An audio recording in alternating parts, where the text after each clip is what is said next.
nandiyan ka na naman ganado, kukunin ni daddy. Pinakain na kita ng kwan Mukhang mabigat yan, Direk. Baka pagtulungan na lang po kaya natin. Baka di nyo kayanin, baka di nyo po kayanin. Pagtulungan na lang po natin buhatin. Malaki-laki po yan. Kaya ko to. Sige po. Kasi, alam mo, kapag ka ang isang tao, ang kinakain talaga, mga gulay, hindi nawawala yung lakas. Lagi malakas tayo. Ayun, andito na naman si Ganado. Baba ka na kumain na sila ng cat food. Yun ano? Po, cat food po. Baba na Jump! Baba! Jump na! Luntang na!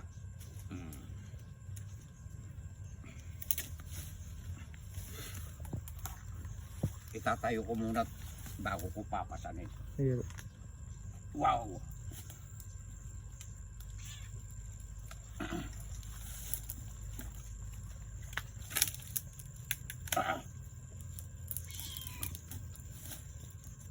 Magaan na ito kapag ka naipasan ko na.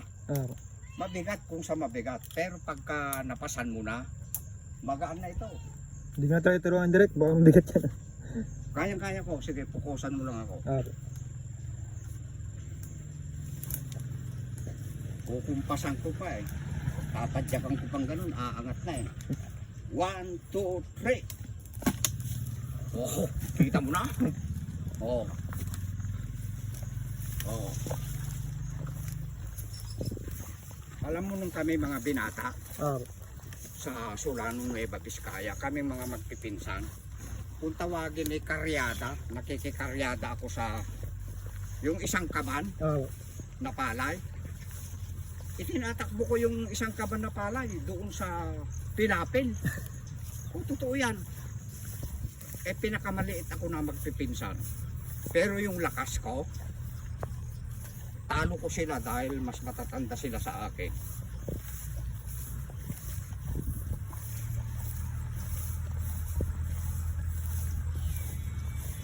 Kaya nga pagka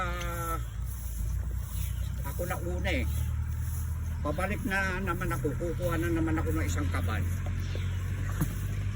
Masasalubong ko pa sila, hindi pa sila nakakarating. Totoo yung kwento ko na yun. Maliksi ako nung binata ko ako, mga idol. Kaya hindi nakukuha sa laki o sa liit.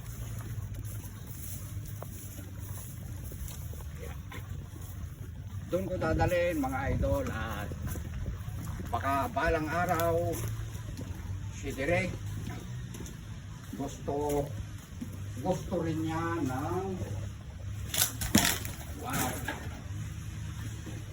gusto rin niya magluto ng ulo ng kambing, sasampalukan, ulo ng kambing at saka yung paaba.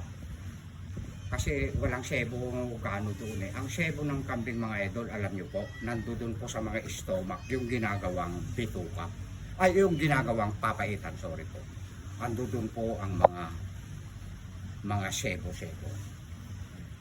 At maraming salamat sa inyong lahat mga idol. Sa walang sawang panunood po kay Direk. Ayan.